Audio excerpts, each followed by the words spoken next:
JRS ജനാധിപത്യ രാഷ്ട്രീയ സഭയുടെ തിരുവനന്തപുരം ജില്ലാ കൺവെൻഷൻ 2026 മാർച്ച് 7 കിളിമാനൂർ രാജ രവിവർമ്മ ഹാളിൽ സംഘടിപ്പിക്കുന്നു.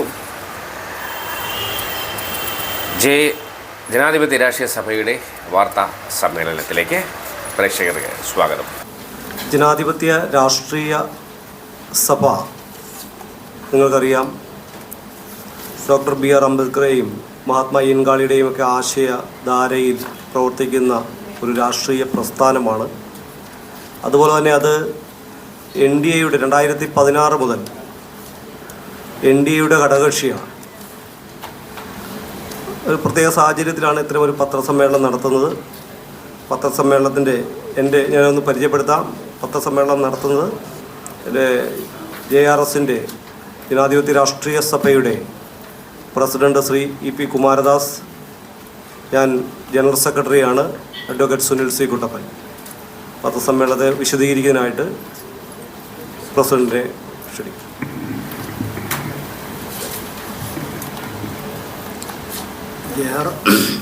JRS ഒരു രാഷ്ട്രീയ നവോത്ഥാന പ്രസ്ഥാനമാണ്.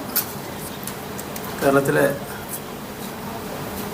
മുഴുവൻ ചെറുതും വലുതുമായിട്ടുള്ള മുഴുവൻ സമുദായ സംഘടനകളുടെ അവരൊക്കെ പിന്തുണയോടുകൂടിയാണ് ഈ ജനാധിപത്യ രാഷ്ട്രീയ സഭ പ്രവർത്തിച്ചുകൊണ്ടിരിക്കുന്നത്. ഞങ്ങളുടെ തിരുവനന്തപുരം ജില്ലാ കൺവെൻഷൻ ഈ വരുന്ന 7-ാം തീയതി ശനിയാഴ്ച കിളിമാനൂർ വെച്ച് നടക്കുകയാണ്. കിളിമാനൂർ വെച്ച് നടക്കുന്ന സമ്മേളനം ഉദ്ഘാടനം ചെയ്യുന്നത്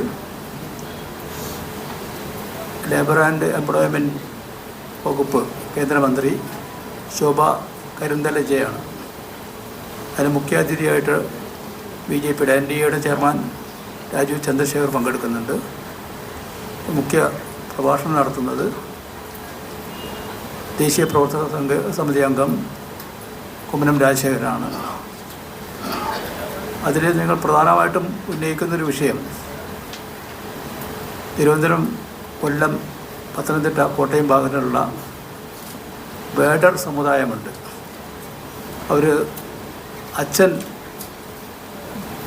ST ലിസ്റ്റിലും മകൻ SC ലിസ്റ്റിലുമായി കിടക്കുന്ന ഒരു 30,000-ഓളം വരുന്ന ജനസംഖ്യയാണ്. അവർ മാറി വന്ന കേന്ദ്ര സർക്കാരിൻ്റെ ഇപ്പോൾ UPA സർക്കാരിൻ്റെ കാലത്ത് തന്നെ ഒരുപാട് മെമ്മോറണ്ടങ്ങൾ കൊടുക്കുകയും ഇപ്പോൾ ശരിയാകും എന്ന നിലയിലുള്ള തീരുമാനങ്ങളിൽ എത്തും എന്ന നിലയിലുള്ള കിടക്കുകയാണ് തീരുമാനം. അത് ഉദ്യോഗസ്ഥന്മാർ അവരെ ചുവപ്പ് നാടയിൽ ഇങ്ങനെ ക്വസ്റ്റ്യൻ ചോദിച്ചുകൊണ്ടിരിക്കുകയാണ്. ഇപ്പോൾ കേന്ദ്ര സർക്കാർ, NDA സർക്കാർ ആ വിഷയം ഏറ്റെടുത്ത് പരിഹരിക്കാനുള്ള നിവേദനമായിട്ടാണ് മുന്നോട്ട് പോയിക്കൊണ്ടിരിക്കുന്നത്. കേരളത്തിലെ പട്ടിക വിഭാഗങ്ങളെ സംബന്ധിച്ചിടത്തോളം ഇവരുടെ ഫണ്ടുകളുണ്ട്.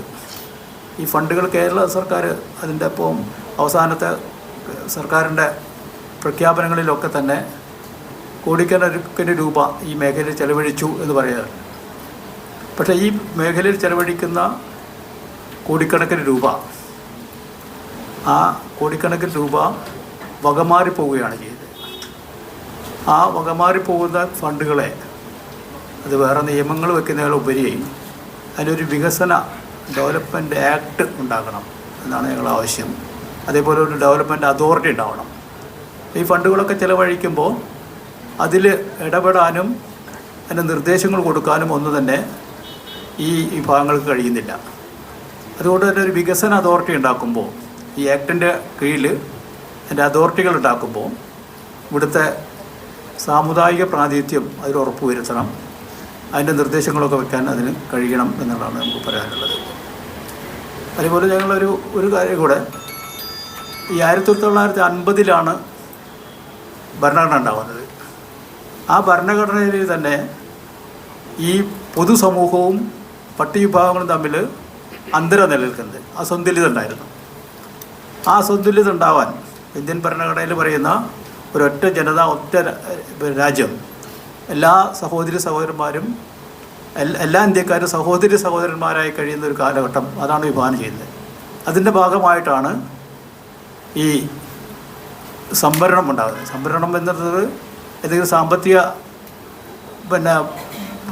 സാമ്പത്തിക ശക്തിയാവാനുള്ളതല്ല, ഈ സമൂഹത്തിൻ്റെ ശാക്തീകരണത്തിന് വേണ്ടിയിട്ടാണ്. അത് പ്രധാനമായിട്ടും ഊന്നിയിട്ടുള്ളത് രാഷ്ട്രീയ സംവരണമാണ്. ആ രാഷ്ട്രീയ സംവരണം കൊണ്ട് ഉദ്ദേശിക്കുന്നത് നിയമനിർമ്മാണ സഭകളിൽ ഈ വിഭാഗത്തിൻ്റെ അഭിപ്രായങ്ങൾ, വാദങ്ങൾ, അതേപോലെ തന്നെ അവരുടെ നിർദ്ദേശങ്ങൾ, തിരുത്തുകൾ, എതിർപ്പുകളൊക്കെ തന്നെ ഈ ഭാഗത്തിന് പ്രകടിപ്പിക്കാൻ കഴിയുന്ന അവസ്ഥ ഉണ്ടാകണമെന്നുള്ളതുകൊണ്ടാണ് രാഷ്ട്രീയ സംവരണം ഉണ്ടാകുന്നത്, ഭരണഘടനയിൽ വിഭാവനം ചെയ്തത്. പക്ഷേ ഈ ഭരണഘടനയിൽ ഇത് വിഭാവനം ചെയ്തതിന് ശേഷം ആ ഭരണഘടന അവിടെ വയ്ക്കുമ്പോൾ തന്നെ അത് കേരള സർക്കാർ മുഴുവൻ തന്നെ ഈ സംവരണം ഈ ഭാഗത്തിന് നൽകുന്നില്ല. അത് രാഷ്ട്രീയ പാർട്ടികളുടെ ഒരു അവകാശമായിട്ട് അവർ സ്വകാര്യമായി വയ്ക്കുകയാണ്. അതുകൊണ്ട് തന്നെ ഒരുപാട് വിഷയങ്ങളിൽ 76 വർഷം ഈ പട്ടിക വിഭാഗങ്ങൾക്കെതിരെയുള്ള ഒരുപാട് വിഷയങ്ങളുണ്ടായിട്ടുണ്ട്. അവർ നിർദ്ദേശം വെക്കേണ്ട കാര്യങ്ങളുണ്ടായിട്ടുണ്ട്. ഇപ്പം ഈ ഗ്രാൻറ്റിൻ്റെ വിഷയം, ഇപ്പോൾ ഈ ഗ്രാൻറ്റിൻ്റെ ഇതിലെല്ലാ ആൾക്കാരും ഇവിടെ പ്രതിഷേധങ്ങളുണ്ടാക്കിയാണ്. ഈ വിഷയങ്ങൾ പോലും നിയമനിർമ്മാണ സഭകളിൽ അവതരിപ്പിക്കാൻ കഴിഞ്ഞിട്ടില്ല. അപ്പോൾ അങ്ങനെ ഒരു സ്വാതന്ത്ര്യം, ഒരു രാഷ്ട്രീയ സ്വാതന്ത്ര്യം വേണം എന്നൊരു ആവശ്യവുമായി ബന്ധപ്പെട്ടിട്ടാണ് JRS മുന്നോട്ട് പോകുന്നത്. അപ്പോൾ അതിൻ്റെ ഇത്തരം കാര്യങ്ങളാണ് ഇവിടെ അവതരിപ്പിക്കാനുള്ളത്.